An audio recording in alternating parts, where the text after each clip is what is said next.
Social media का आम user blasphemy की रोकथाम के लिए एक बहुत बड़ा किरदार अदा कर सकता है। Legal commission on blasphemy Pakistan की अगर कोई मदद करना चाहता है तो उसके लिए एक दरख्वास्त है कि जहाँ भी सोशल मीडिया पर आप ब्लास्फेमियस मटेरियल देखें उसे फ़ौरन रिपोर्ट करें।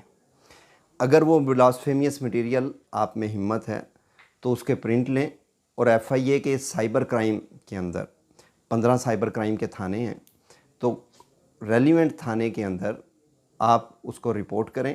उस रिपोर्ट की एक कॉपी हमें भेज दें। आप उसी मटेरियल को FIA में रिपोर्ट करें। आप उसी मटेरियल को मजहबी अमूर की वेबसाइट पर रिपोर्ट करें। आप उसी मटेरियल को PTA पे रिपोर्ट करें ताकि इस सारे इशू को ख़त्म किया जा सके। अगर सोशल मीडिया का आम यूज़र ये ताउन legal commission on blasphemy Pakistan के साथ करने लग गया तो इंशाअल्लाह अज़ीज़ legal commission on blasphemy Pakistan की टीम इस बीमारी को वतन अज़ीज़ से चंद महीनों में उखाड़ कर बाहर फेंक देगी।